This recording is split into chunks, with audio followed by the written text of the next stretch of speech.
Fabulous. So welcome to another Exploring Consciousness with the Earth Nouveau Hub.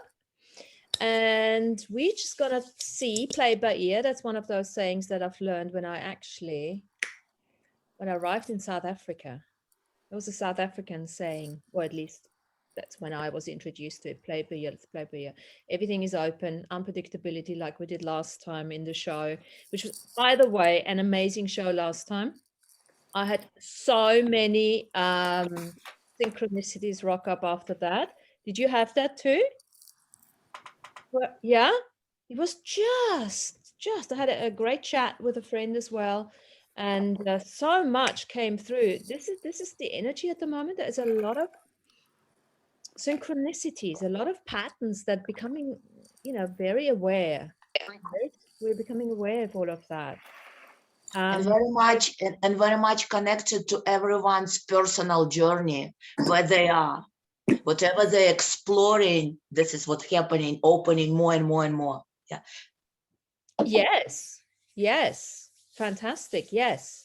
So before we get into speaking to Dana about her book, we can also just have a little roundtable and see how is everyone doing. Anything, any inspiration that you want to share with us here? Any particular show? Off you go. Now, you muted yourself. Yeah. Unmute yourself. Yeah. Last night with Andrew and David Ellis. Did anyone catch that show? No. On Magic. No. What was it? It was. They had a TV news program. Can't hear you, Shoba. Oh yeah. Can you guys hear me? Yeah, we can hear you. Okay, so it's Shoba. Shoba. Okay. Wow. Now, can you get me now? I've gone.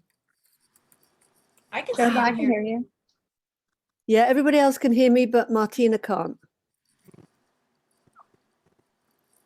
Martina might be having trouble with her internet because she looks frozen. Yes. To me, so. She's recording, so I don't know, will it go through if we continue talking? Okay. I think so. It was just this, the show, they had a news program on it with a young lady talking about magic and how to manifest what you want in life.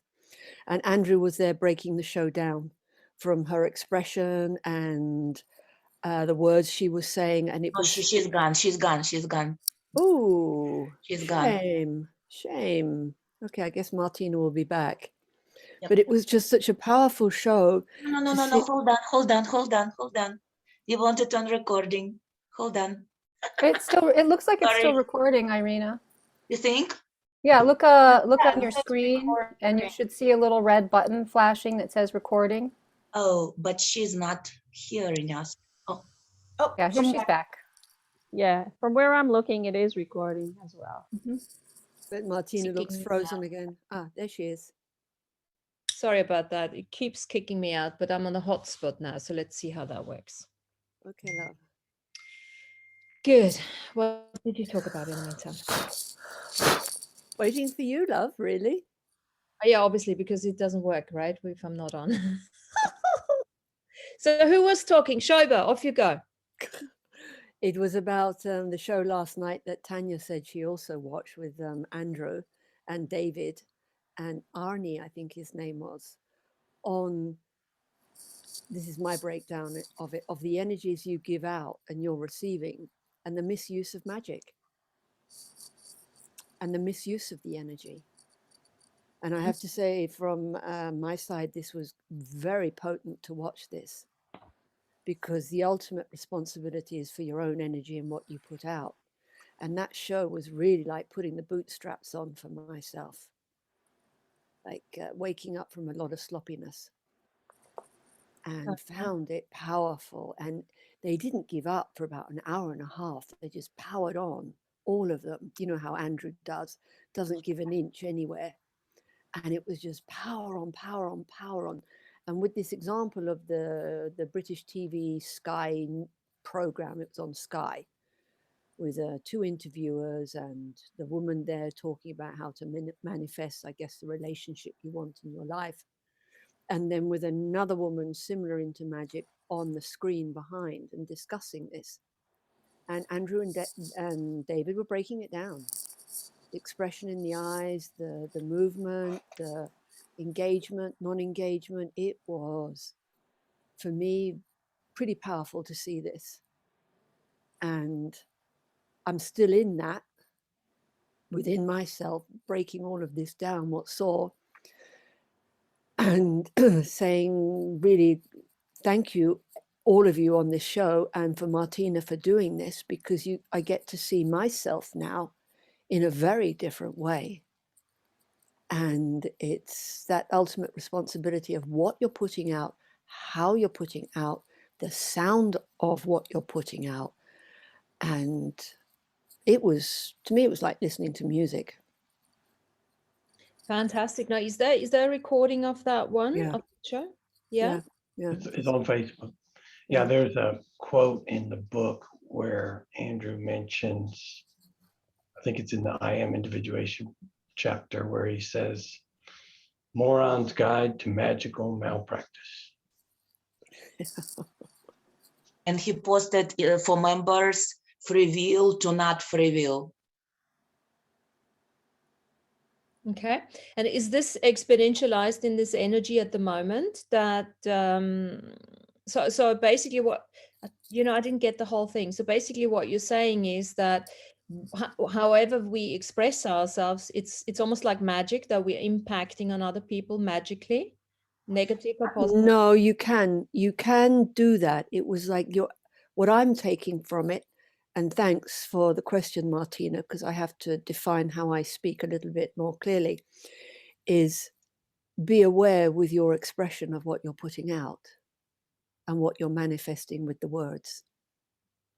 And this was a very great example for your shows with Andrew, with your way of expression and becoming very clear and clean with what you said. No hooks within. Okay. And that's what I got from it. I don't know what you got, Tanya, how this came over to you. So I saw it also, I think David posted it on the Survive and Thrive page. And I listened to it while I was doing, other work, which I do. And what I got out of it were a couple things. That you have to be responsible for your own creations and also very conscious of other people's free will. And so, the way that these people were manifesting, calling in their person was, not necessarily, one of the last things they talked about was having free will around it, right? And so that expression, that they were talking about, which I say all the time, for my greatest good, Gaia's greatest good, and the greatest good of all, right, allows that expression of free will. So that's really important when you're doing any kind of manifestation or spell work, because you don't want to hook someone or something in, that's not agreeing to it. Yeah. Right? I mean, I think we're all at some level of that, really conscious of other people's journey and free will. Another thing that I heard they were talking about was that I think really is affecting people right now is this sense of desperation. That what David and Andrew were saying about these women who were magically manifesting their partner was that desperation that you could see in their face of just wanting something so badly, and then drawing also that energy back to them, because that's what they're putting out. So, I see so many, so many people who have that sense of desperation, around partnership, around money, around, anything that they want to create. So I think that, that's one of the emotions that's sort of like popping up to the surface as this new frequency energy comes in and starts to, clear out those old patterns within humanity. I didn't listen to the show yet, but tuning into what you are sharing, guys, about that show and connection to today energies, Remember, he was mentioning in his sharing about galactic history, about period in our human history here, when we had medium, when we had like a middle structure, like a middleman in a form of subtle energies, like in Egypt, we have deities, in any culture, that was playing our not playing, but was making available for us to bring our miracle essence, who we are, but it was distorted by that presence of that middleman, that middle structure, archons, great deceivers in Kahuna, they call them, you know what I'm talking about, yes? So that it was still our miracle, but it was distorted by the presence and agenda of that middle structure, how it was playing on earth. This is our period of doing magic, doing witchcraft, all that thing. But again, if you connect to that era of our experience, then it is with that middle structure. Today, we almost dissipated. It's almost not exist here, but those people who still stuck in that magic experience of our human history, this is what they invoke. They again bring back that middle structure.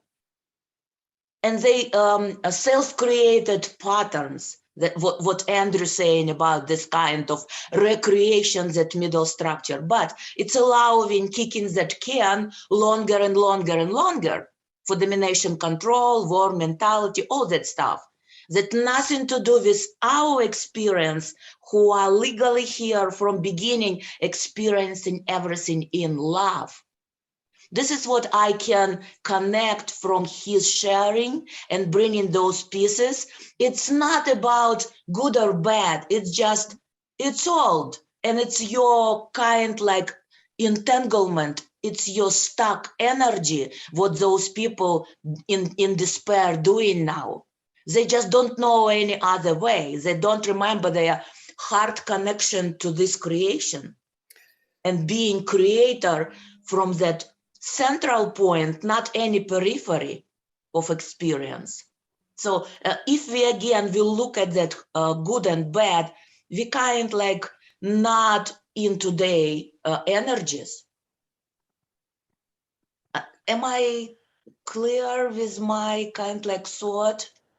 I hear what you're saying. I think we all hear what you're saying. I haven't seen it, but what I can, if I again listen to what you guys say, it's like the energy is changing so dramatically, and we're getting out of this hardship. So manifestation becomes easier, and I think maybe there is this misidentification of ease of manifestation versus using magic. You know, when we say, oh, this is magical, we don't necessarily think of dark magic or anything, or even doing a bloody spell or something. It's just magical because it appears from a place of joyfulness and that kind of thing. So it's our nature. That magic, that miraculous, it's our nature. It's who we are, all those powers. But long time when we were in that experience of allowing that middle structure, so forgetting kind like about who we are, we had to have that middle structure. So we agreed just to have that experience because we could explore who we are in those limitations. And we stepped into that manifestation from here. From logic of personality, not manifestation and miracle, bringing miracle and making life miracle, from remembering that it is my nature. It is what I am, creator, actually playing with, doing, bringing those miracles. Not from here, not from logic. I want it because, you know, it's just knowing from inside. This is what I need to do now. Yeah, from that inner knowingness. Exactly. So I suppose one could say is like, okay, so how do we pick up on those energies? I would imagine there is an ickiness around it. It's a little bit like, I would almost say it's like empathy, overly empathizing with somebody feels really icky to the person, right?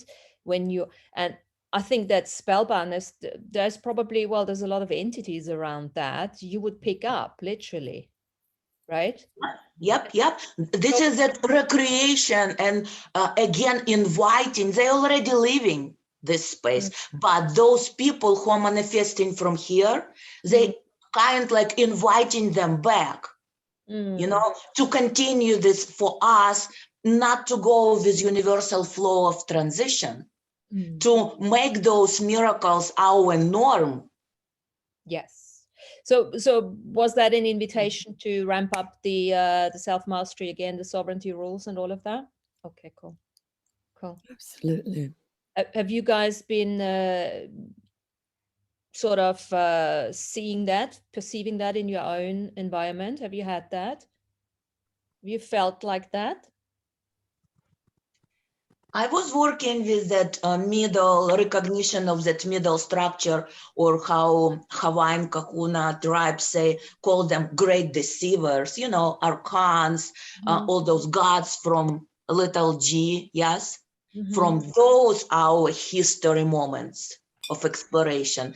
So I was doing that for a long time, just recognizing and canceling any my contracts, you know?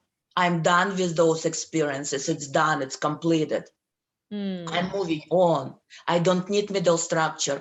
I remember now that it's my nature, and in tune with universal flow, I will be powerful. It's like that little piece of wood flowing with the stream of river, you know? So when you know stream of river, and you are today as a little piece, as a human experience, then you are amplified with that stream of river. So I was playing with that for a long time already. For me, it's not a problem, but I see how people manifest from here, from logic of this reality today, societal reality, narrative, global narrative. So I've, you know, you just said this. So I've actually, you know, I posted something in the hub about Matthias De Stefano. His work, I mean, he's doing so much work at the moment, and I've watched a couple of his I Am Path, your soy journey. They started in 2020 and they're finishing in Egypt now in 22, where they're going into the pyramids and they're starting to bring together, you know, let's say, doesn't like the word activation, but activate their own Merkaba and then the pyramids Merkaba, and bringing everything together from a very, very sovereign perspective. So I don't know if any of you have heard him talk, but he is a very authentic speaker. Yeah, He's not first. He's not original. He's not original. You can find all that already in literature. For example, Drunvala Melchizedek. This is where it's coming from, sacred geometry, connection to Thoth. This is what is coming, that Egyptian work. But again, Thoth, it's a being that was involved in Egypt on many, many layers of our experiences. And sometimes people tap into those representations connected to that period in our history, not really to energy of being as being, but we were putting on us vibrational clothing in different layers of our human experience. So he's not first. And what he is doing, it's a next layer working with those beings. For me personally, knowing work of Drunvala Melchizedek and his connection to Thoth. What is doing Matthias? He is not exactly in central point of recognizing what Thoth energy is really. It's still connected to story of our past. You know, guys, when we are connecting and doing something like that on a mission, you need to see what kind of era of human history you are tapping in your personal story. You see, do you see where I'm going with that? No, I hear I'm what you're not saying. denying his work. It's pretty clear. It's pretty clear.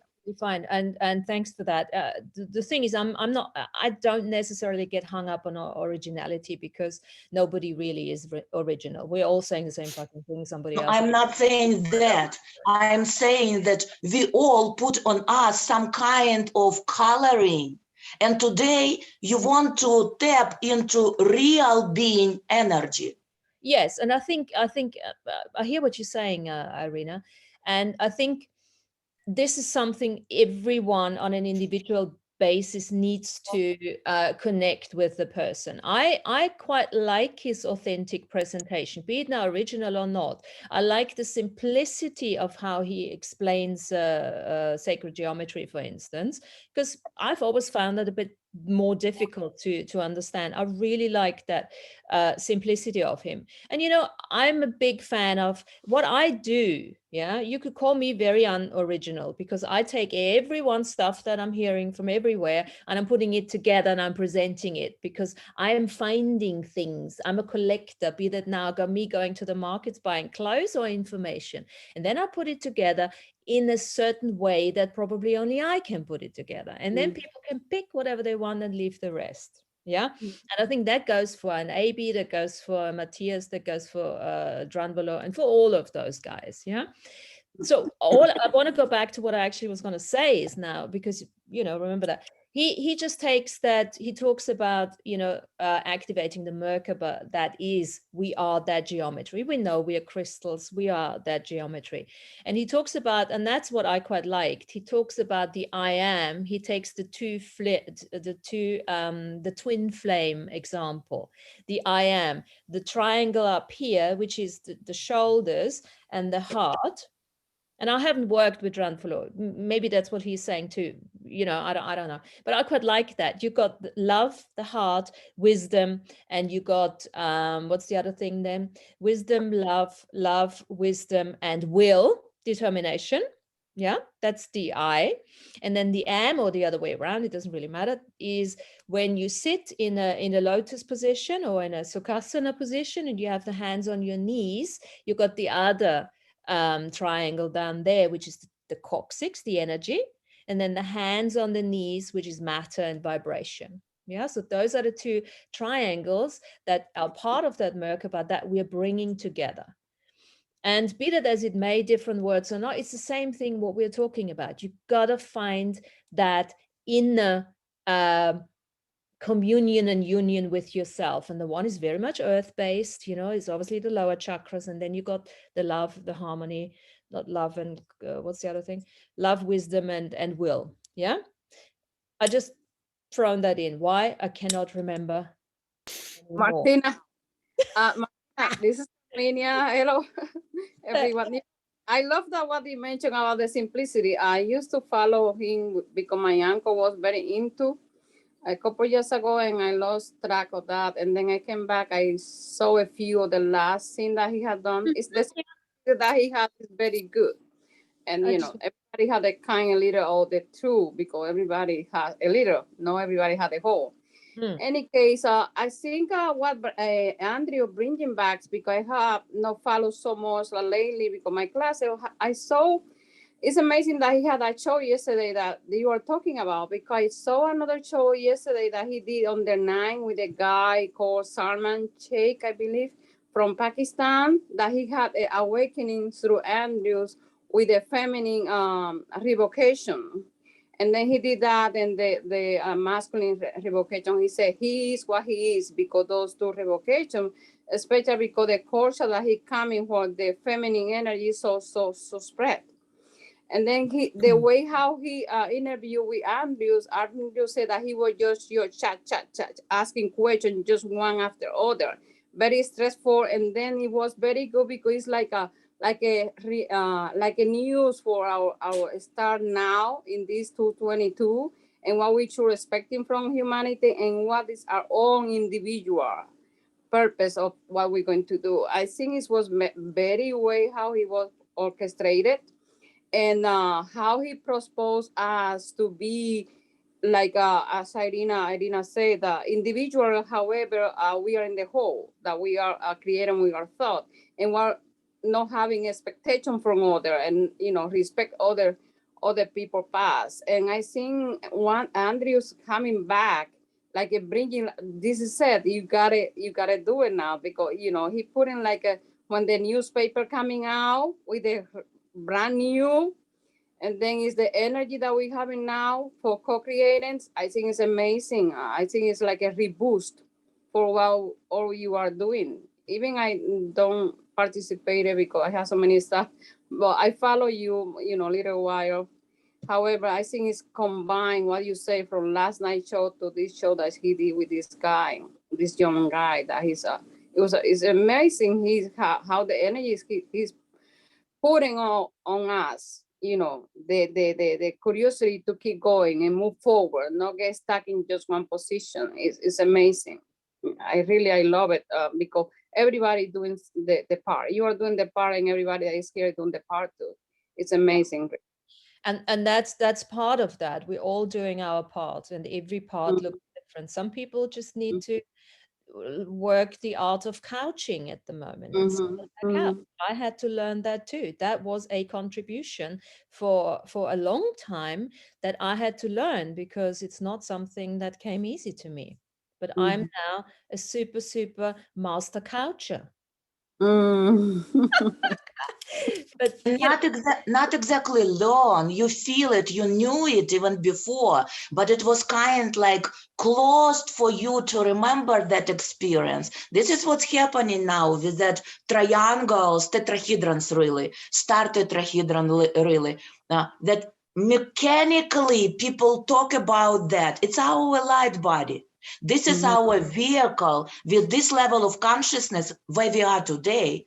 Yeah, the entire solar system today on that level of consciousness, and everything shifting, and we can't shift without activation of that energy body. We're not consciously present, we are sleeping. It's not going, because that free will, we need to step, and with free will, really choose. Are you going to shift? Not. This is that influence of others' energy. But people talk about that light body that connected to those tetrahedrons as something mechanical. It's not. It's your continuation.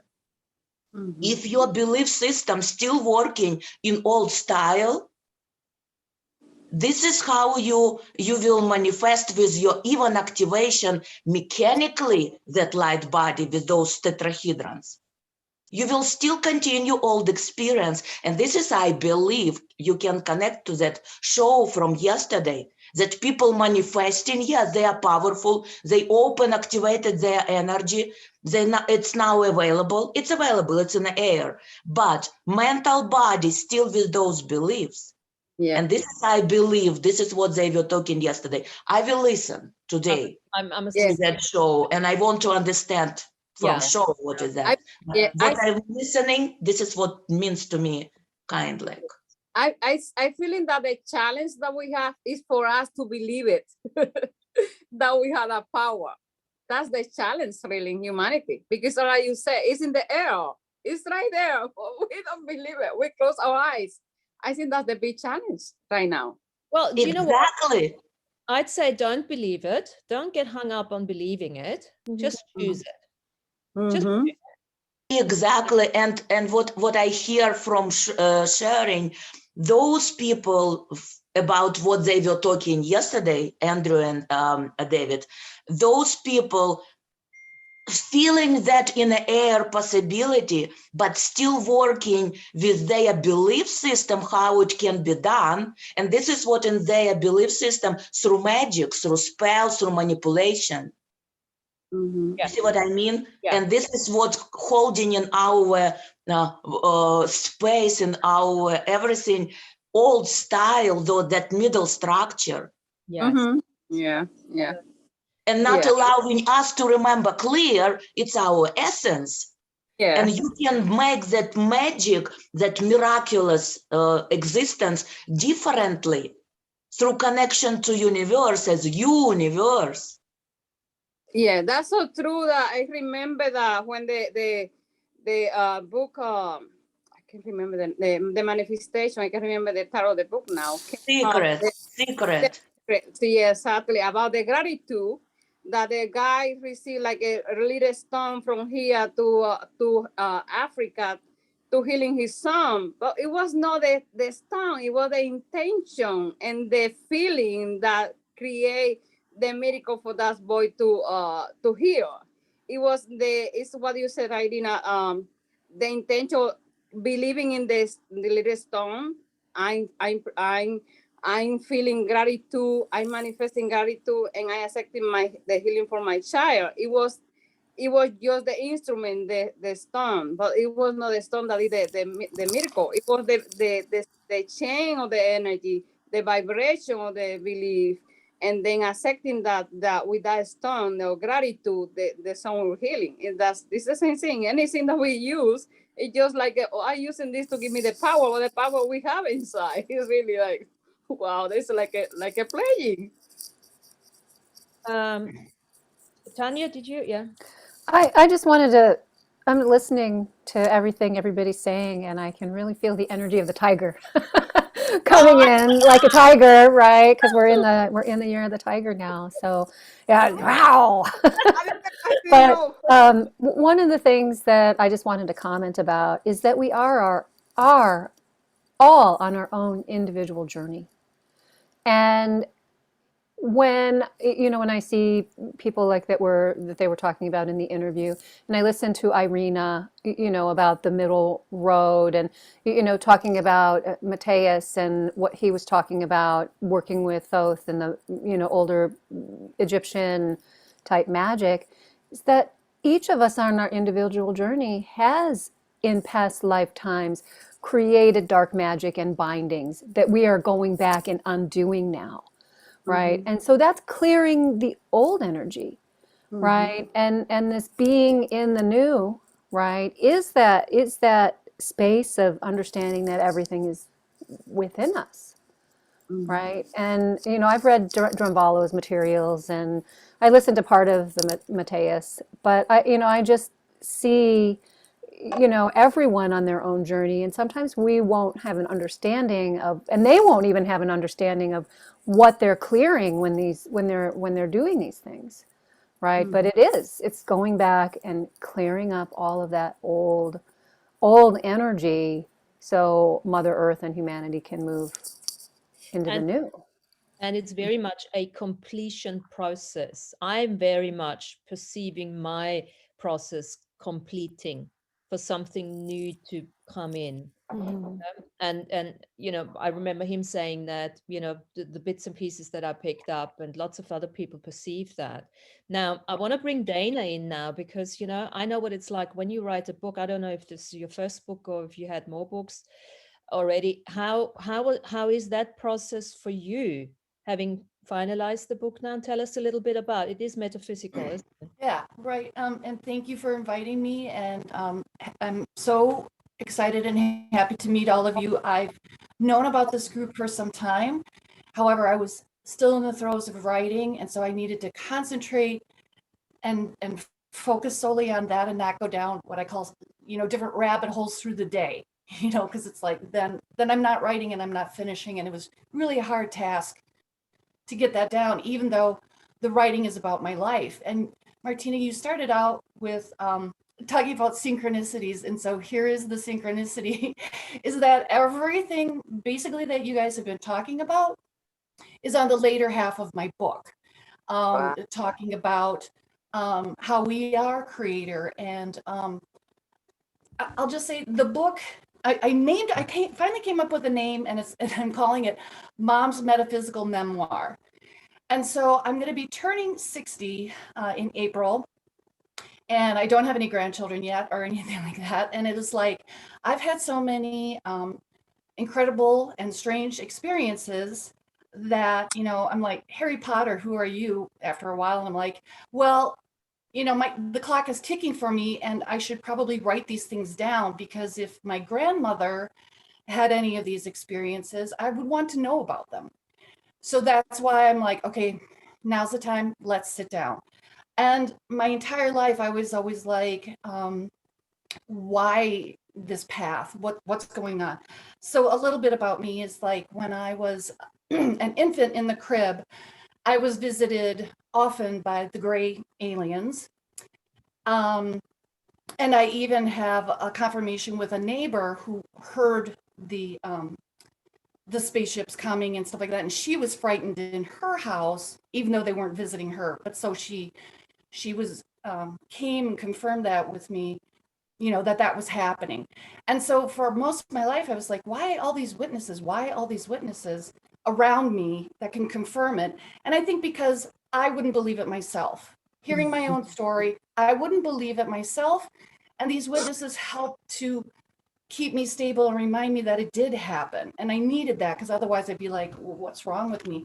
So the Greys are just the first of many aliens, entities, ghosts, angels, crystal skulls out in deep outer space. I mean, the list goes on and on about all the contact I've had, all these entities that have come and dropped by to see me. It's like, what the heck is going on? Even the Melchizedek part chimes with me too. There's a chapter about that.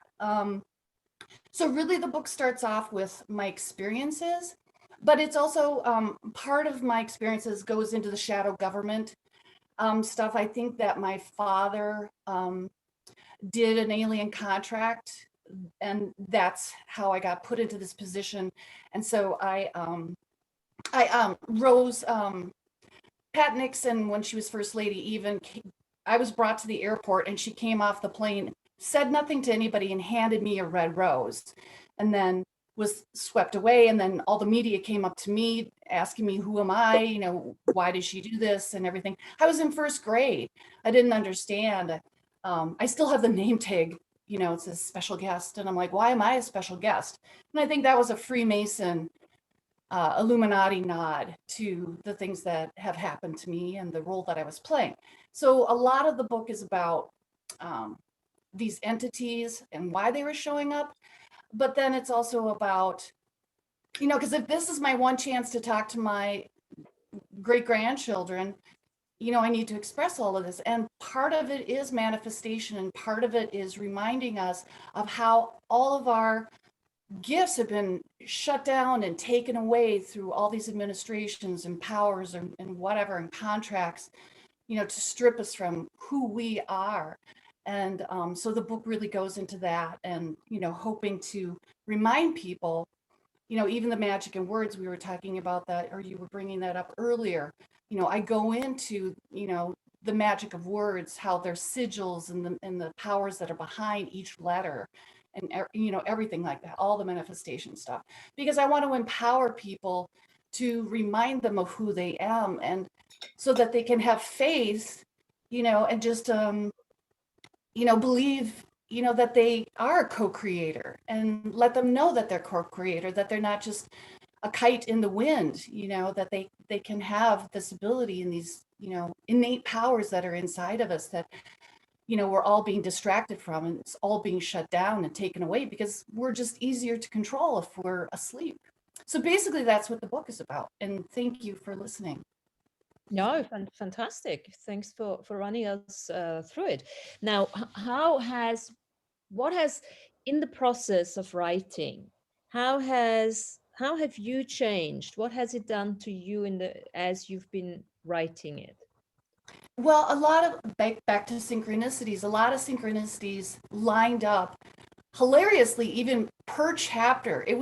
I really feel like I was walking with spirit, that, you know, and I know that I'm being spirit led to do this. I mean, it's obvious. And I just didn't want to take up that mantle. I didn't want to be that person.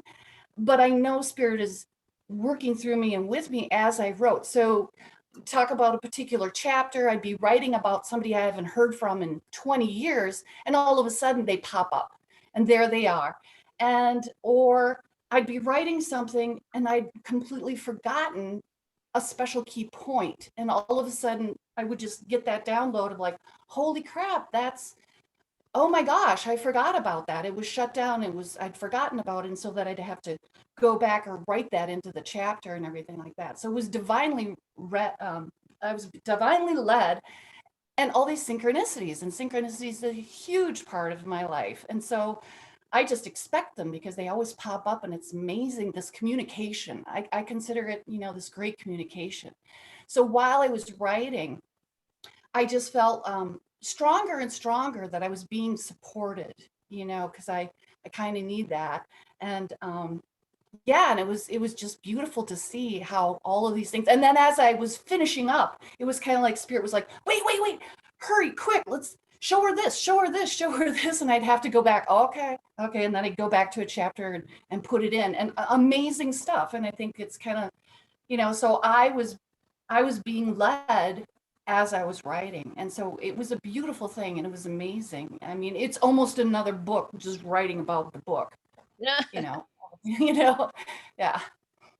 Would you say, like we talked about the completion process before, did you have that sense that it is completing something in your life? To write the book, yes. And I've been told by many, if I've gotten a reading or something like that, people would always say, oh, you're supposed to write a book. And I'm like, yeah, okay. Or, I got a astrology chart thing, and the group was like, oh, and you're supposed to write a book. And I'm like, about what? I kept denying and shutting it down because for most of my life, okay, so I'm 60, will be in a few hours, months, whatever. You couldn't talk about this stuff. You couldn't talk about this in the 60s or 70s or 80s. You're crazy if you talk about this. And just within the last couple of years, so many people have shifted, which is amazing. So it's kind of like people are catching up to me, and I can finally say this. Otherwise, I'm a kook, I'm crazy, all these kinds of things. And that, that made me shy. I didn't want to expose myself. I call it the cosmic closet. So it's like I was hiding in this closet, and I didn't want to share it because I'm like, I live with so many muggles, and I'm like, I would be judged and I would lose, people and friends. And now I don't care about that. And I feel that they've been exposed to it enough where, they're not going to crucify me for it, because they're kind of like, I think everybody's gotten just a little bit of something that they're like, maybe there's some truth into this. And so I can be a bridge, or my book can be a bridge for those that don't really understand this path and that are new to the path. I don't try to clobber people with it. And I don't try to teach much outside of, just saying, hey, there is this power, this frequency, that we are frequency.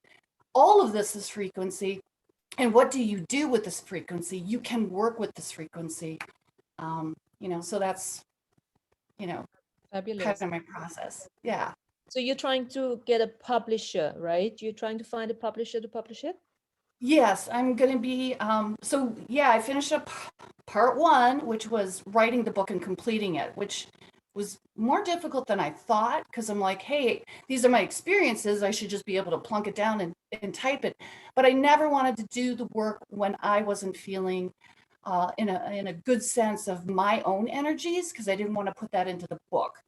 So, and I've been, we've all been going through a difficult time in the last couple of years. So I just really wanted to be clean and, when I was writing it, so that that a better energy was put out. And I'm sorry, go back to, so it was about the writing process. And then, so now I'm looking for the agent. And because I didn't want to self-publish on Amazon, because I felt like, that's just kind of a killer. It's better to get a promotion. An agent can bring you promotions. They can get you out there. They have tools. So it's kind of like hiring the right person for the right job. I'm not that person. I don't know literary this and that and all that kind of stuff. So if you have an agent, they're your champion. So I want to hire a plumber when I need a plumber. I want to hire an agent because Even editor. and editors and all that. And I want to make sure that it actually gets out there, because I feel I've been put in charge of this story that's been given to me from spirit.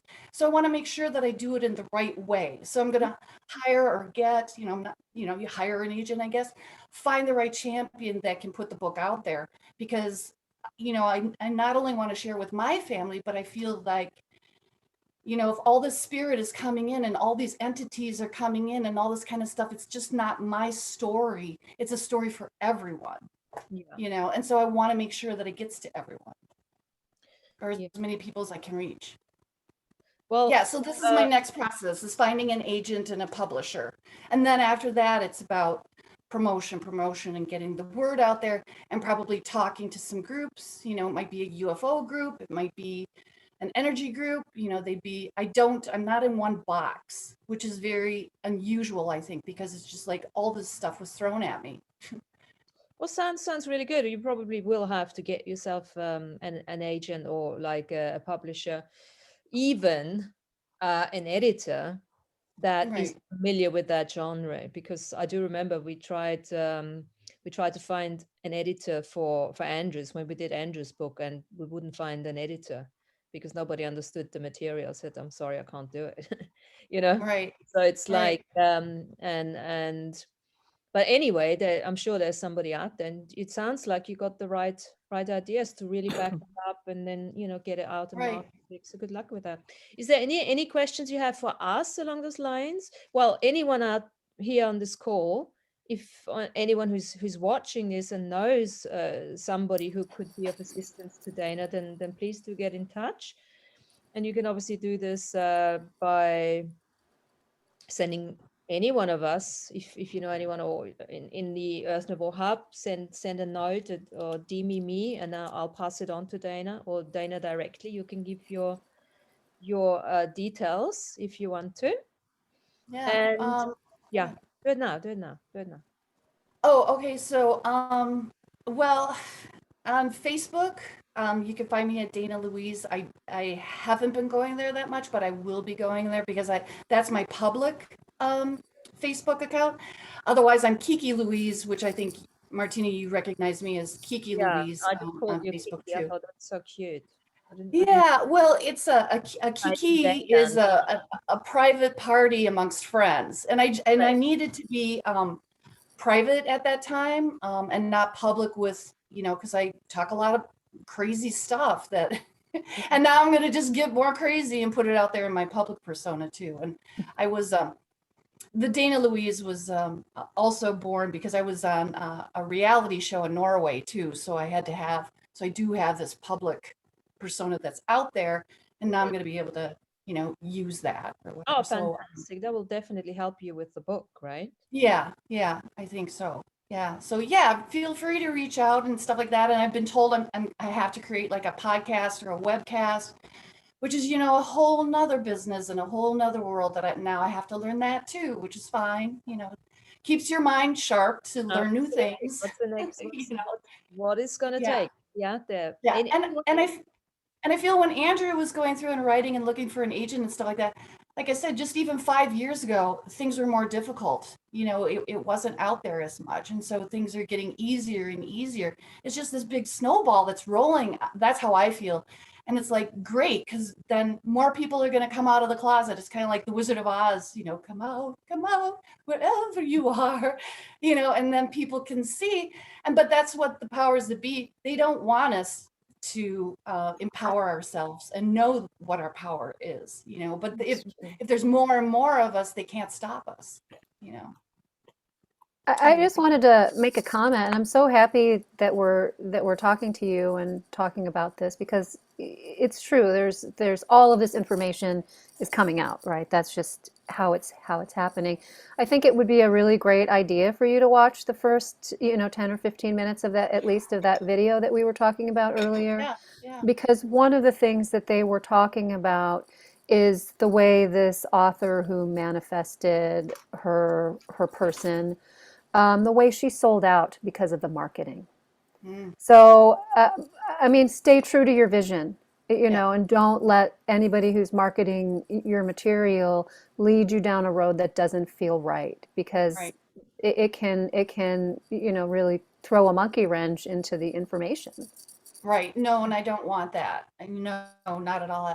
I mean, I'm like, I have to be the protector of this information because I feel like it was gifted to me. It was gifted to me, and now I have to take responsibility for it. And I was denying it for so many years and pushing it away and saying, it's not a part of my life. I mean, those things happen, but, big deal. Other people have things happen too. I know a lot of friends that have had strange incidences. But then when I started adding it all up, but you're 100% correct, and thank you for that. I'm going to be very protective of this baby because I don't feel like it's mine. I just feel like I'm the channel that it's coming through, and so this is a voice and a gift that is for others, and and it's a child, my child, and I need to be, protected and make sure. And thank you for that. Yeah, because I don't want it to be bastardized in any way.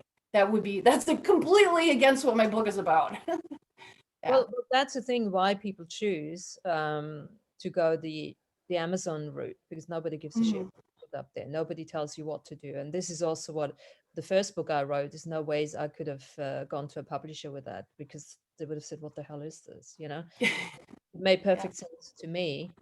And I'm probably going with my next one. I'm probably go Amazon again, because I can't be bothered. If somebody comes and Right. starts taking everything, apart and say, you can't write this. Well, this is just who I am, and I Right. don't care if somebody doesn't like to read it. Well, then don't read it. But why do I have to, take myself? Because that's a difference. I don't have, it's interesting you say that. For me, the book is not a baby. I don't do that baby thing, because then it's more like, for me, it's already, it's complete entity with consciousness and grown up and everything. It's already that, and it Right. calls the shots by itself. So I'm actually speaking to the book and say, okay, so what do we do together here? Right. Yeah. When I say baby, I just mean that I birthed it because I physically wrote it. I just, Yeah. I'm not I'm not calling it an infant in any way. No, it is its own, it's its own being, its own entity, its own thing. It's just that it came, as a mother, it came through me. Right. And I birthed it into this world, and I have that responsibility as a mother. That's all I mean when birthing a baby or something like that. I birthed it. Yeah. Is all I mean. Yeah. I really like your take, because you are so open with the marketing and everything. For me, it's so interesting. Yeah, none is better. Yours is probably better because you will market and actually sell them. Because for me, it's like, once the book is done, I'm done. Right. Because I write it for me. The book is Right. done for me, and once I'm done and it's published, I don't do the marketing and anything. And I have to force myself to do that, to be actually a bit more proactive on this one and actually give it a chance to get out there. But this is quite interesting, guys, for everyone. Look at when you know that you have achieved something. And we can use the book as an example. So some people would say, I know when I've achieved it, when it's printed and I've got it in my hands. Then I'm done. I know that it's printed when I start writing. The achievement. Yeah. When I've sold 1,000 copies or not. Just ask yourself that question, because it's quite interesting for me. And this where I very often cut myself short, if that is the right expression, where as soon as I do something, it's done. The success is there. Because everything Right. I do for myself. And Mhm. I'm not saying this is a great thing, to be honest. Yeah, I'm not saying that. But it's an interesting question to ask, because I remember whenever I did a course or something, as soon as I signed up on the course, I was done. Right. Yep. I remember my friend saying, you're fucking crazy. You don't even have the certificate yet. I said, it doesn't matter. I know I'm going to do it. It's done. Yeah. Why am I saying that? It's just an interesting question. For anything you do, when do you know there is a completion process? And that's maybe, I think, where the baby, the responsibility comes in, where you do then have to support it a bit further. Whereas I am saying, okay, you're on your own, do your thing. Right. Right. But I agree with you in that even with this book, I knew and saw and envisioned and magnetized the book. You know, that was my first part of the book, was just, you know, I got the information of like, this is the path I have to take. So the book was already done and created. Now I just had to show up at my computer every day and bang it out. So literally for me, it's almost like a review. Like I'm like writing it was just the steps I had to do. It was already done. It was already out there.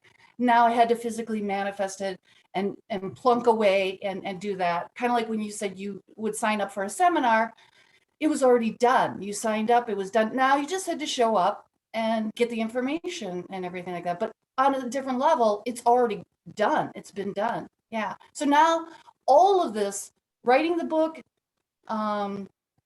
getting it published and speaking about the book, that's all done. Now I have to just kind of plunk through every day and show up for it, you know. And that's that how I look. Human part, yes, do human part. Yeah, That do the human part, embodiment, yeah. human steps. Yep. Yep. And now I have to go through the 3D part of it, because it's already done. You know, it's like, here it is, but I'm still stuck over here. So now I just got to go and be surprised every day of what the manifestation looks like, because I know I can manifest. I'm very good at manifesting. So now I just show up. Show up So is a good, exactly what you're I like that showing up thing. So that's a Yeah. question to everyone. How many things have you already done you need to show up for, so that it actually gets materialized in this reality? Which is the thing about action, right? Which requires action. And for all the people out there who extremely fast, this is part of my book, are very, very fast doing everything in your heads, it remains in the future if you don't bring it into the now. And I'm the master of keeping everything in my future. Yeah. Yeah. But you're right, because I'm sorry, I didn't mean to interrupt. Go ahead, Jen. Yeah, ask question. Jen, go. Oh, what you were saying, Martina, I was going to say, to me, that's procrastination. Everything is in the future. I'm going to do it then, not now.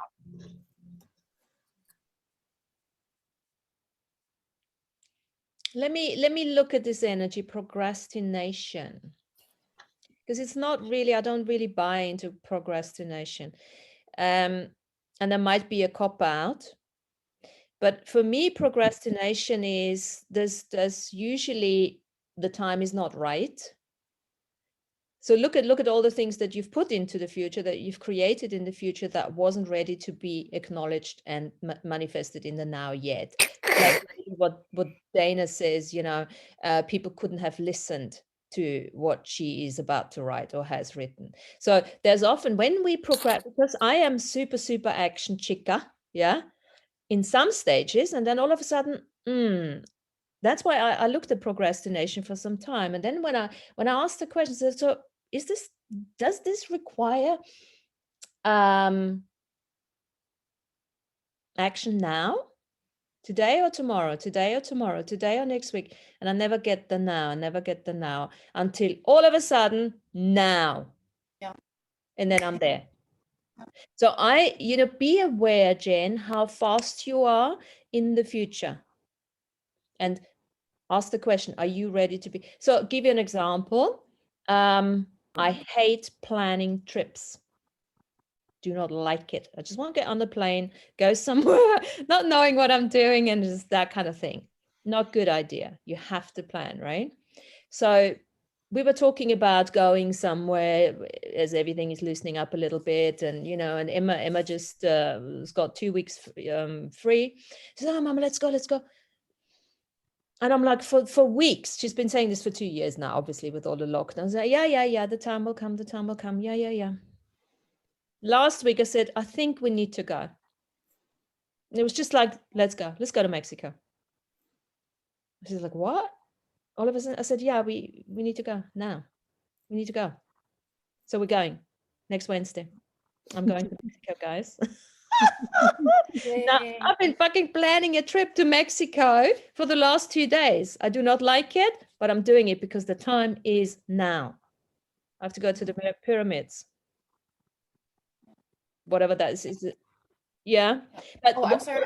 yeah. Go ahead.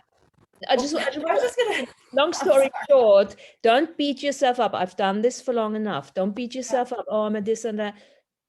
When the time is right, know yourself. You can do it. If you don't do it, well, it's either not the right thing to do, or it's not the right time, or there's something bigger out there. She said to me, oh, let's go to Iceland. Let's go Mexico. Why? I didn't even know at the time. Now I already know because I looked into, I didn't know those are the pyramids. Oh, well, that's why we're going. I see. Yeah. I want to bring another layer. I mean, if I can, if I may. Yeah, go.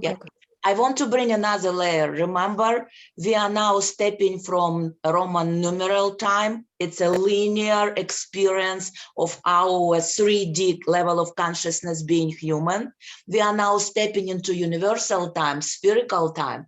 So maybe we can help ourselves to step into now, just to look at our agreements with Roman numeral time, linear time of experience, and just disconnect that, just cancel and connect to our human experience today, now in body, that spherical time where everything happening at the same time, but human part being still connected today, night, tomorrow, yesterday, all that stuff nowadays.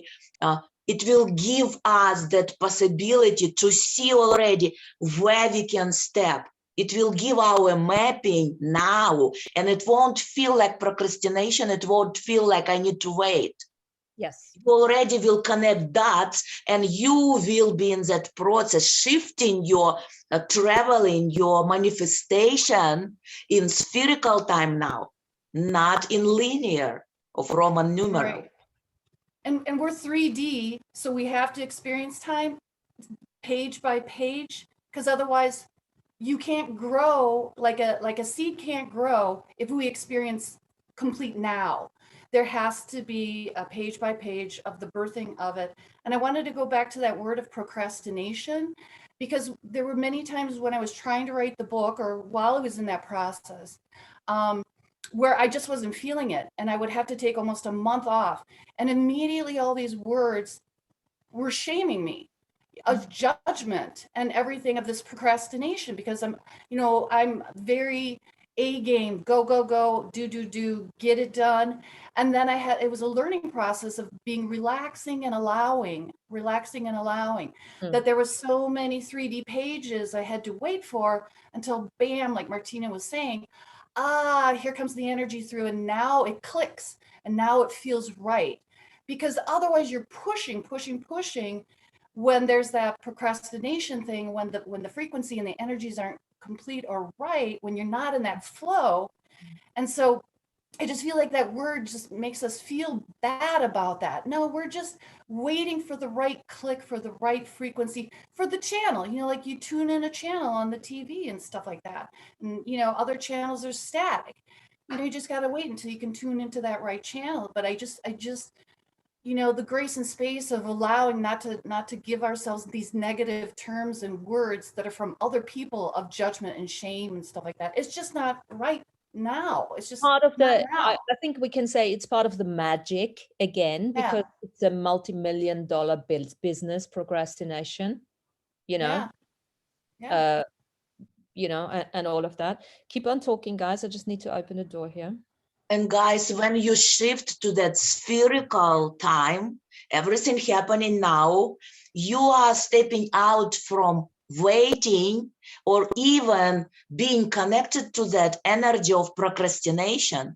You are in a process. You won't feel like you are missing time or you're not doing something. You will just connect it to that. This is now I'm doing this, and this is what I will do now. It's connecting you completely differently to your embodiment on 3D level.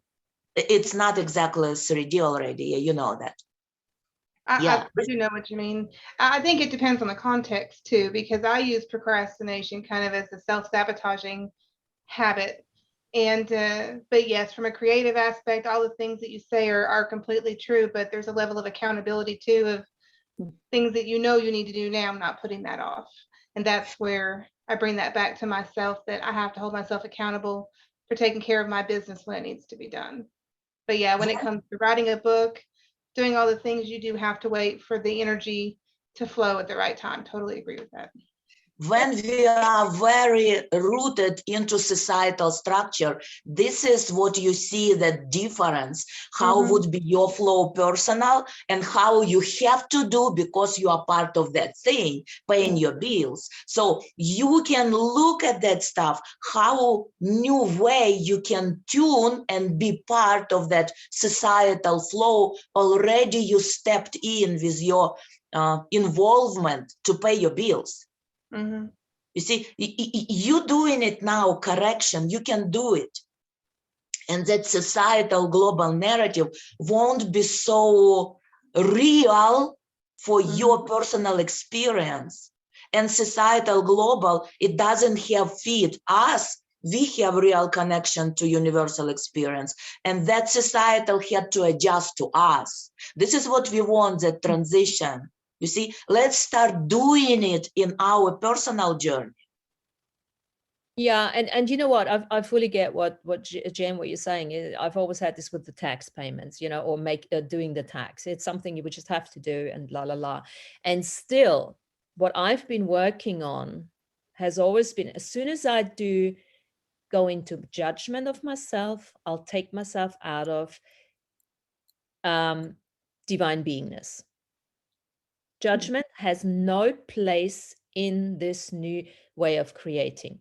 So what we have to do, we just have to be smart and reframe it, even with the tax thing. I always said, it's the day today. I knew I had to do it at some stage, but one day, just giving myself that illusionary choice. Yeah, I was playing with myself because my rebel said, fuck you, I'm not doing it. I said, okay, cool, no worries. You're doing it out of choice. So you don't have to do it now like with kids. Do you want to go to bed now in 5 minutes?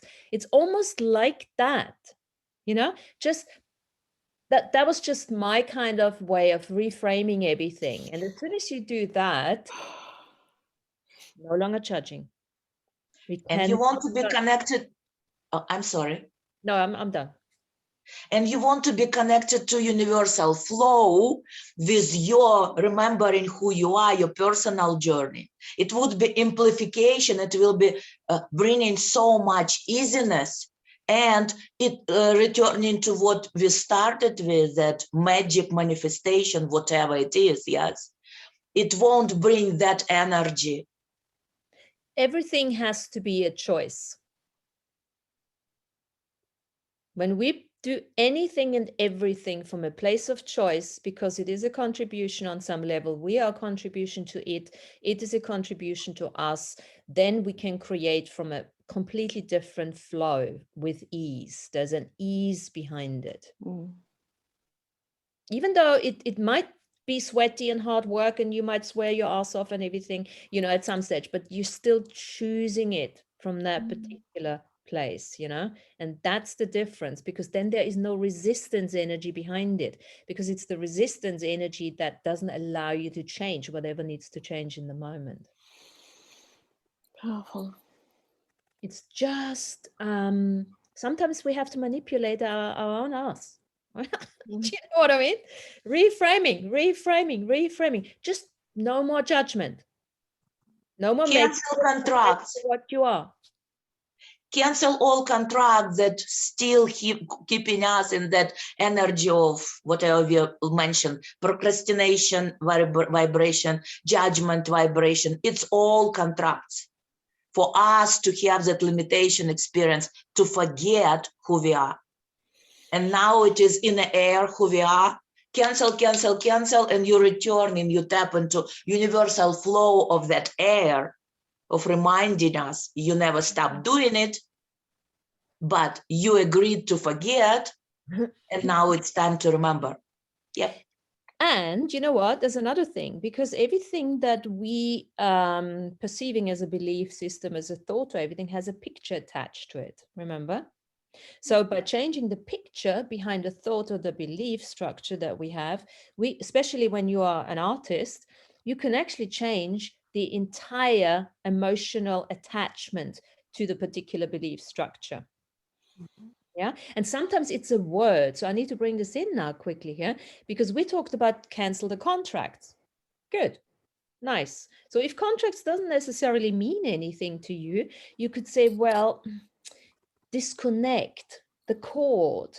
Maybe you're more open to listen to that. It's sometimes just a word. Remember the spells of the words. That another word is it an implant? Is it an implant? It doesn't have to be an alien implant. It's obviously every emotion that is negative, there is no such thing, is an implant. Well, explant it. Do an operation on yourself if that's what you want to look at it from that perspective, right? So to give you an example, we were talking about last time about back pain, right?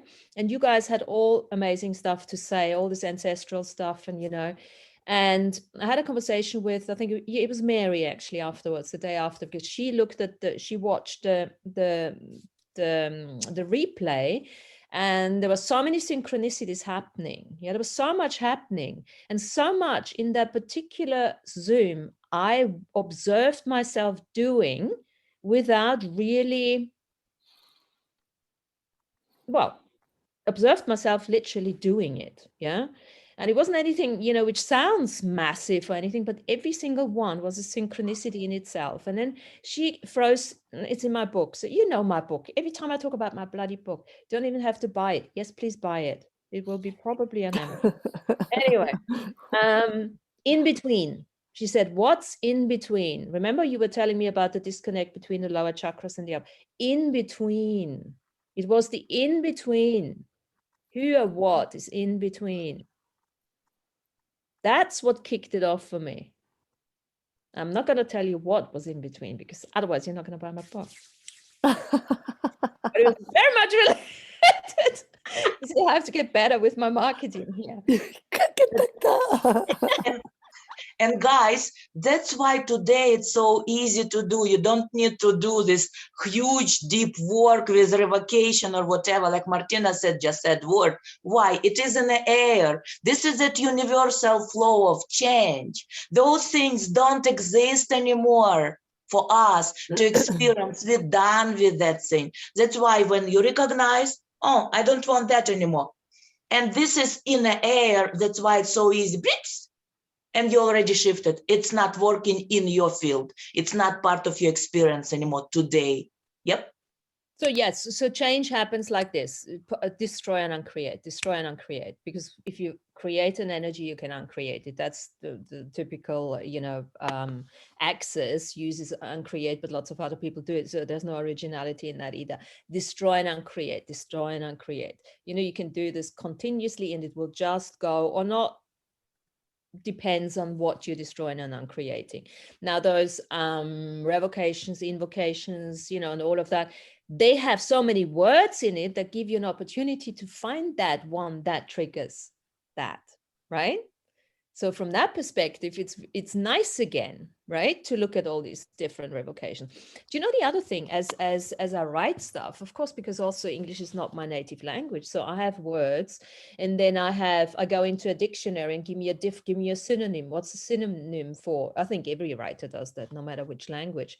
And then it's so interesting how the energy of one word fits and the other one would never, ever fit, meaning exactly the same thing, right? Just shows you the spell and the energy that is in the words. 100%. Martina, I would like to Lana, before anything, give a thank you to Lana. She mentioned in one of the first program you had in the beginning of the year about the heart chakra meditation from Andrews, and I went back to do it again. It has helped me a lot. And the other thing, because Lana is a little toward to astrology. I don't follow really much astrology because from my point of view, having so manipulated, I detach myself from. However, they talking today about the second 22 that their support is like a portal. I don't know if that's something that I just want a more done thing that I just put in the earth to give people, thinking about something that is no, I don't know. Maybe Lana can explain a little more about that kind of portal. Is this something really that it can be, a step in or something? Lana, that's question over to you. I think She dropped off. Oh, hello. Can you hear me now? Yeah. Sorry. Harmenia, I don't really know anything about astrology, but I just happened to notice it here just now, and I thought maybe it was just cool to just put it there because people do talk about this kind of stuff, and since we had done numbers before and we had counted up the numbers, I just thought it'd be cute to just put it there. But I was thinking, as you were saying, the power of words and numbers, I was thinking to myself here that this could also be a program because remember, in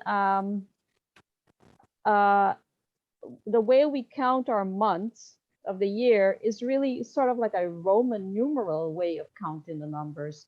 So we know that that is not a real time, and it's not a universal way of looking at time.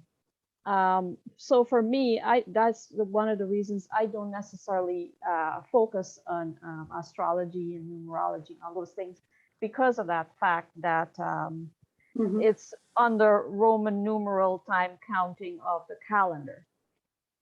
So that's just my personal thought on that. Can I add something? Yeah, go ahead. I have a friend, and she's one of the Mayan calendar readers, and she speaks to, like the planets, because I don't really believe in a lot of stuff unless I experience it or whatever. And she was explaining to me, because I'm like, I don't know about, this astrology stuff. And she's like, well, imagine the planets, then they're spinning around, and, a planet's a big thing, and it's a block. It could be a block, like, so if you put a big ball in front of your camera, you're not going to be able to see, the camera's not going to record your face because there's a big ball now in front of your face. But the Mayans knew at certain times, the balls would be removed. So, then you could see my face, or she explained it, you're shouting from a different room. You both want to be in the same room where there's a clear path. And so I think that might speak to your portal that you're speaking of, is that how the planets are lining up on this today might be auspicious for this particular frequency, this particular portal to come through. I don't know. I haven't heard. Like there's so much on the internet about all that, but so whatever you were hearing about, maybe they were speaking to that the planets are lining up, and now that frequency, we can, be bathed in it or whatever it is. And, I didn't really believe in the Mayan calendar until she was explaining. And I'm like, you know what, that makes perfect sense because it is all frequency. And if it's being blocked by some big ball or something like that, that makes sense. I buy that. So today the balls must be lining up. So some kind of portal and frequency is coming through and we can all soak it in or intend it. Yeah. I'm intending to soak it in if it's good, We got our very special Mayan calendar goddess here, Tanya Corona. What have you got to say? Well, I just wanted to say that this is the last day, the last portal day in 10 days of portal energy in the galactic Mayan calendar. And I put it just because I think the energy is so, kind of fun today.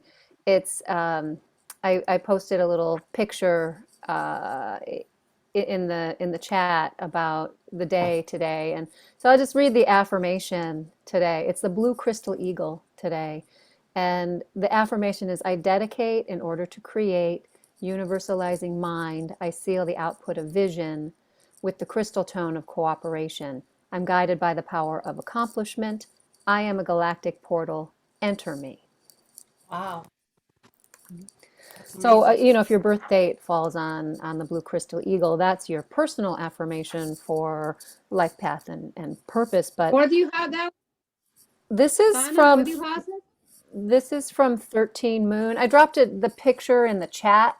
If you, It's in it the says chat. blue Oh, crystal okay. eagle. Yeah, yeah. So that's the energy, you know, that's sort of like the energy of today. And I've been following this calendar for, you know, over the 13 Moon calendar for almost 20 years now, and understanding the cycles of time, you know, in the way that it works in the big picture, in the solar system and in the galaxy, and the precession of equinoxes, the way the solar system flows around, you know, the galactic belly button, you know, and to me, it's almost like spiraling up or spiraling in, spiraling out, right? We move through that photon belt and then the whole solar system spirals around.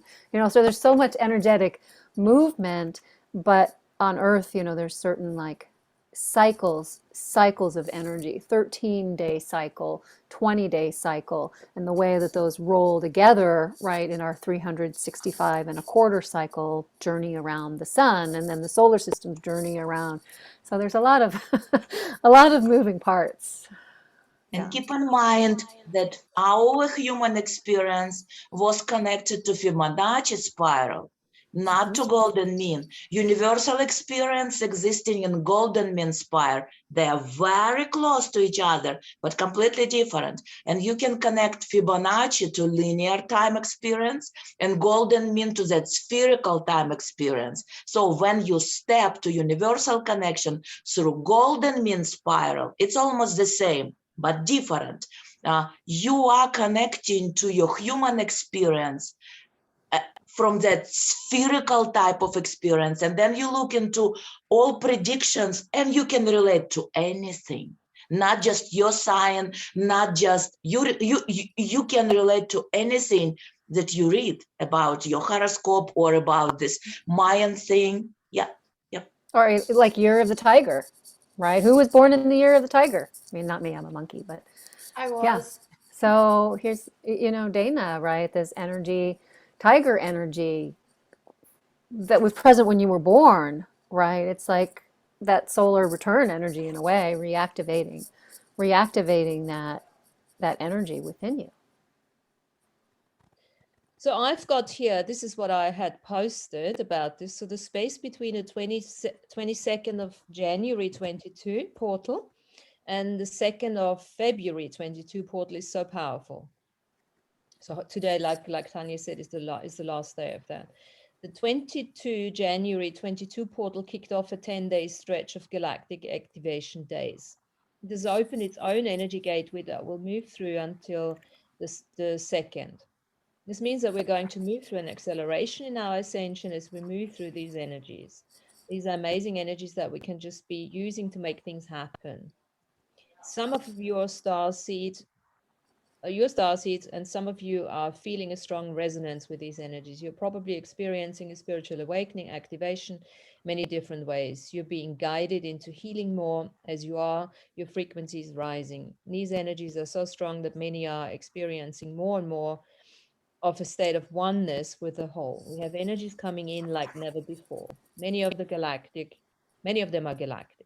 Anyway, and so it continues. Now, it's nice to read this. Like, oh, okay, this is why I'm feeling like that. Don't take every word for granted, or don't make yourself wrong if you are after some sort of awakening, whatever, and it's not happening right away.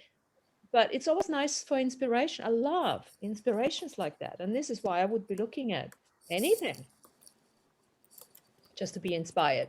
And everything has to run through your heart's discernment. Does this work for me or not? Do I let this go? Do I work with this? And that kind of stuff. Good. Jesus, this is a lot of woohoo going on. I love this tiger energy. There's a lot going on. Thank I didn't know that we are in the tiger energy. I having like out of connection. Oh my goodness, that's my animal from the Chinese. But how I have been disconnected from astrology because I have been so my thinking. I didn't know about it. Jen, thanks for coming on, hey? Thank you. Thank you. Yeah. Okay. So, what else are we going to talk about? This you need to get off your chest. Oh, I want to remind Lana that I sent you the program from Andrew when he was talking about Australia when she was feeling the energy of dancing barefoot. I sent it to you the link, Martina, if you can, facilitate it for Lana to look at it. It's on to her, of course. Yeah. Yeah. Good. Thanks. Thank you, Harminia. Appreciate that. Yeah, that's an amazing show. Yeah. Yeah, one more. Martina, I was. Yes. You're South African? Got a slight twang left. I've lived there. Oh, okay. Because I had to. My friend who's South African, and I haven't talked to her in I don't know how many years, just was calling during this, and I'm like, oh, your ears must be ringing because I was taking your accent as being South African. I'm such a chameleon wherever I go. When I was in South Africa, when I lived there, I sounded much more South African than my partner, who actually is. Funny. Wherever I just pick it up and then Well, that's because I always look at people who have accents, and like somebody could come to where I live and then they keep their accent, and I always think because they don't want to change and be with the community, and so when you do morph into a different accent and all of that, it's because you're it's that communication and that communion with other people, with the community and stuff like that. So that's how I look at that. So that just says how open your heart is to commune with that community, that you could pick it up and just really, that's how I feel about accents and all that kind of stuff. It's your heart center opening up, wanting to commune, Sometimes you can't do it. For example, when I came to US, I was hearing myself like native, and my accent was much stronger even than now. But I was hearing myself like they were speaking. And when they would tell I can't understand, it's like, what you can't understand? I'm talking like you. What you're not understanding? I'm not, for example, I'm not language person. So for me, it's a miracle that I'm speaking different language. You see, my ear is not working that way. Right. I have a hack for that though, because I do love languages. I have a hack for that. So my hack is whenever I'm learning a different language, and like say it's German or something like that, and which is classic in the United States because we had a lot of, like we had Hogan's Heroes and all that kind of stuff, and they spoke English with a German accent.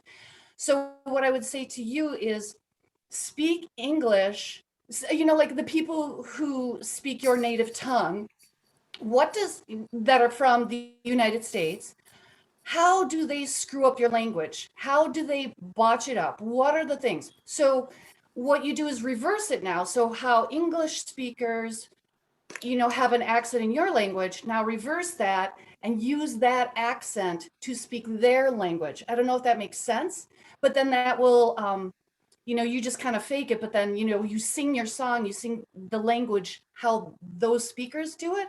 And then that eliminates more of your accent because you're doing it how they are. So if they ruin your R's or your vowels or whatever they're doing, just imitate that. And that's how, well, at least for me, that's what works as far as getting rid of accents. I mean, you could give it a try. I totally I'm not saying in general, but yeah.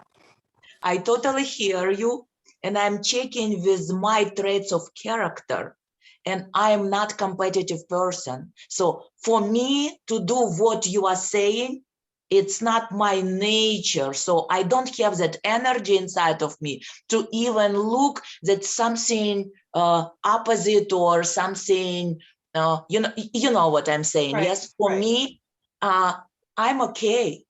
I can't like fitting in any group with my, because I don't have that, I cannot fit. I don't have that energy. Right. Got it? So it's connected to personality in my case. Also, Yeah. I think, whatever you want to choose, and also it's I've had many people who beat themselves up for having an accent. I said, look, it is who you are. It is Yeah. absolutely endearing. It is, people won't forget you. I remember when I used to go networking, the people that got up and they could hardly speak any English, those are the ones I still remember. Because there is a vulnerability and authenticity in that to a certain extent. Having said that, I remember, obviously I'm Austrian, so my German, I remember when I lived in Austria, I was working, we weren't speaking any other languages. There was just a lady speaking Austrian German, just like me, but in a very, very messed up way, very sloppy. I picked that one up too. I started talking like her. I'm like, what is going on? So there is definitely that. You see, this is this biomimetic mimicry. When we talk about biomimetic mimicry, where my body, and this is actually very important, okay? Because at the time, it doesn't happen now anymore, but it happened so much more at the time because my body has a capacity to take on stuff, energies, even the languages and everything. And at the time, obviously that wasn't working in my favor because my sovereignty, my boundaries were non-existing. I didn't even know about boundaries at the time. I was just this bloody sponge at my age at 20, still picking up stuff like the baby would do, up to the age of 7. So it's the biomimetic mimicry. But some people, especially people with healer bodies, and everyone on this Zoom is a healer. So you got to be extra aware that your body has the capacity of picking up other people's stuff, including their accents, without which can be to the detriment of your own health and well-being, right? Until you acknowledge that, and then you can still do it, but it goes straight. I'm at the stage now, it goes straight through me. For me, it's nice, just a choice, unless don't want to be sounding cocky here, because you could find that which, like we were talking about before, and you get stuck with something, but it's less and less, let's put it like that.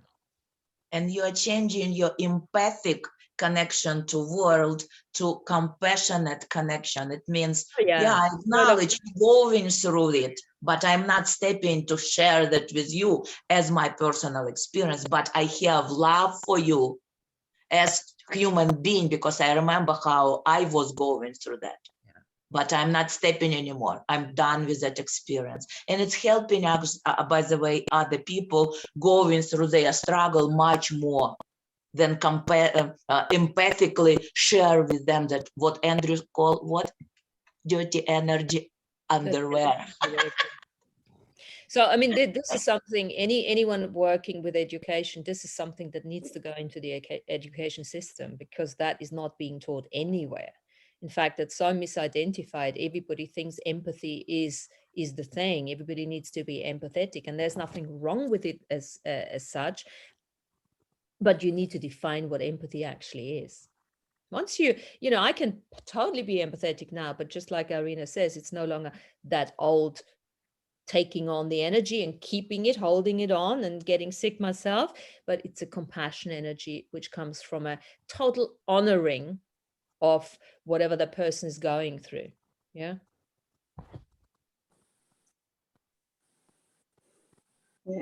Coolio. This has been good. Yeah. Now, before what I do, Martina, for myself now is like, sometimes people coming to tell me something about somebody. I said, listen, I'm so busy trying to figure out myself that I cannot, talk about anything somebody else, issue, because, I just, if I can put my heart, for listening to somebody, or as soon as they come in with drama, I say, listen, I have so many going on that I don't have anything to say it, because, it's like going outside from me, and then I get lost because I try to figure out something for somebody, because that was my killer in my whole life. Try to helping everybody except myself. I said right now, everybody coming with the drama. I just said, I'm so busy now. I try to figure out myself. I don't know. I don't have You know, anything to say. Herminia, that is the biggest gift that you can be to that Mhm. particular person, because all they do, Mm. they want to shit on you. They want to, in unknowingness, I give it in ignorance, blissful ignorance, Mhm. Yeah, if it's not you, they find somebody else. yeah. And the main thing is there was a time where we could do it, but at this level of awareness, it will backstab us. We can no longer allow that. This is all comes down to choice. And I just love what you said. There is this very cool way of manipulating yourself out of it, but being very not nasty, nothing. Just say, "Oh, I gotta go. Somebody's calling," or something like that. Yeah, That yeah, is part of self-love. yeah. It's a big challenge, but I'm doing it. Yeah, and I applaud you for that. Yeah, Thank you. fantastic. I Well, I want like to what you thank. let me say, I like what Harmenia was saying.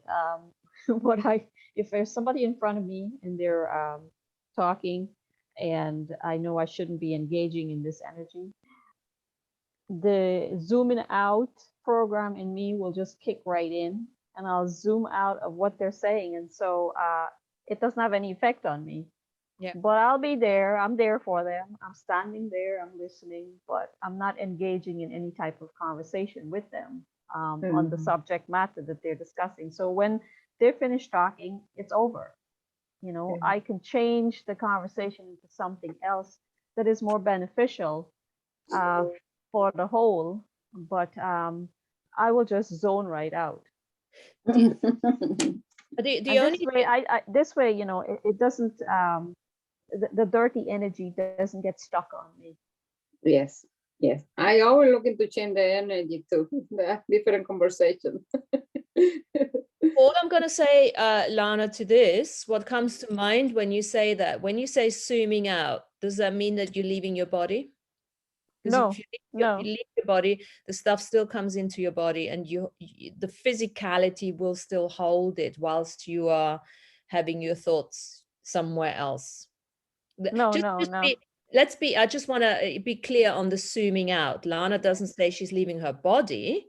Yeah, because that's not what we want to do. Yeah, she's Right. very present in the body. She just chooses to somehow, what's a better word of zooming out? Zone out, sort of like Tune y- into different vibration of yes. listening from Mhm. different space in you. For me, it's not from empathy, but from compassion. Wow, look, that person still going through this stuff. I don't have to, I already done with that.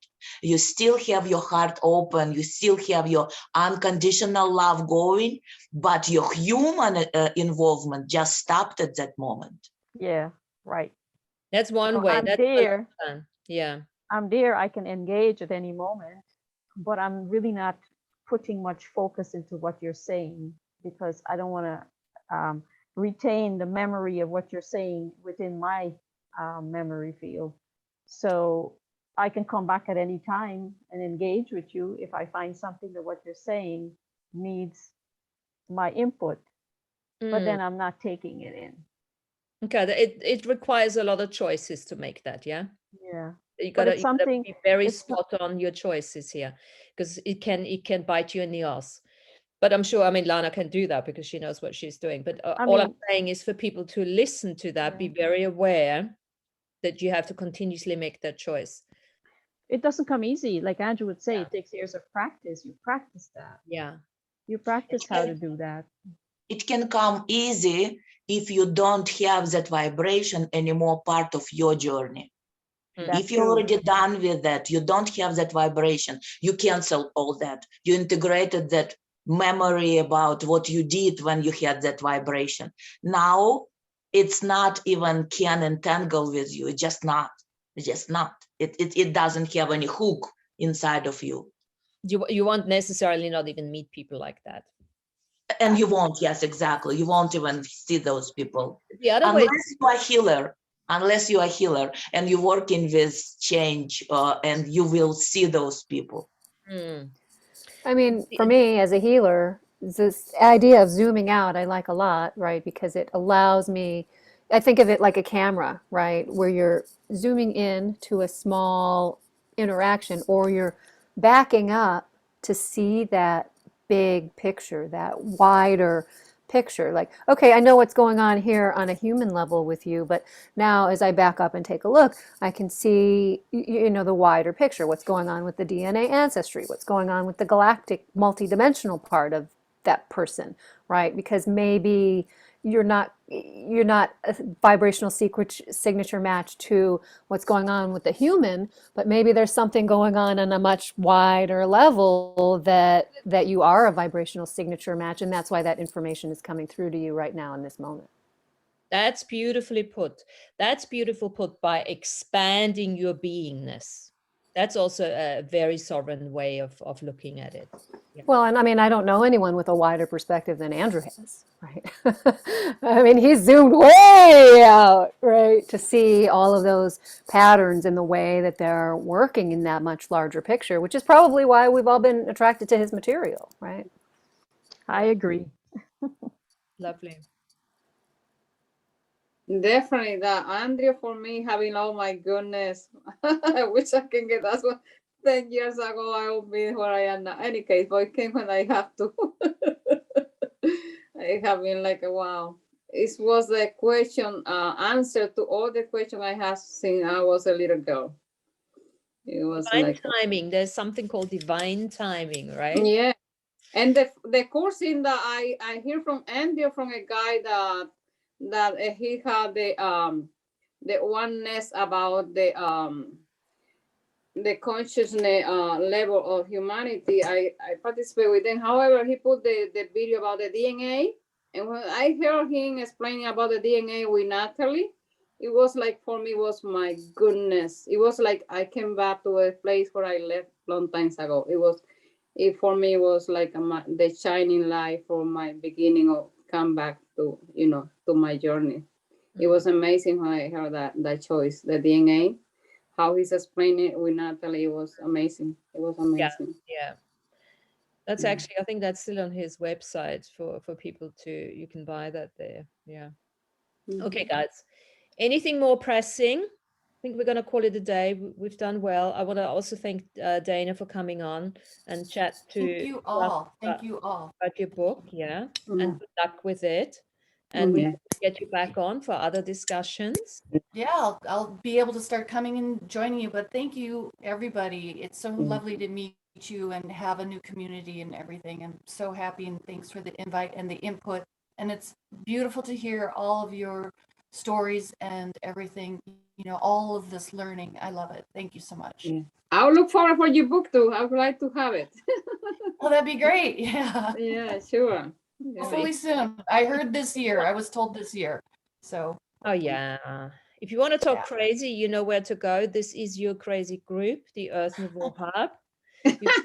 As crazy as you want to. Trust me, we won't be surprised. We're looking for crazies. But Martina, the cooler thing is that only the crazy people is the one that creates. The one that are not crazy don't do anything. There you go. Well, everyone creates. We might be slightly less crap, but we'll see. Anyway, guys, thank you. Yes, I'm off to Mexico, so I won't be around for the next 3 shows. So maybe the girls will run it. If not, we'll have a little break. But I will be back for the first March week one. But we let you know on Facebook if any of the girls takes it over, and then you can still get together whilst I am walking the pyramids. Oh, enlightened. Yeah. Whatever. Martina, I've been there a number of times, so if you have any questions or you want to just kind of bounce anything off, I've been to that Yucatan Peninsula a lot of times. So fabulous. Can you post that information about Mexican pyramids in our Facebook thing? Yeah. Can I put information? Is that what you're saying? Yeah. Can Tanya put that information, her experience or her knowledge about those Mexican? It will be, I believe, interesting for everyone. Yeah. Not those who will be lucky there. Have any inputs, so do let me know. And I'm going to, Tanya, I'm not going to Yucatan this time. I'm going to Mexico City. So I'm going to go to the Okay. sun and the moon one. Spend a Okay. couple of days Mexico City, want to go to the temple there, and then down to what's it called? Ixtapa. Anyway, we'll see which pyramids. Yeah, the sun and the moon are there. I Have fun, understand. Martina. Avenue of Death. Enjoy. I'm gonna walk the Avenue of Death. Whoa. Rebirth. Wonderful. Everything has to go. Yeah. So I look forward to seeing you in March. Take care. All the best. Enjoy. Recording. Enjoy your Martina. trip. Thanks, and I see you soon. Yes, and Thanks, Bye. everyone. we'll Have a publish great day. photographs. Bye-bye. Everyone. Bye-bye. Bye. Thank you, everyone.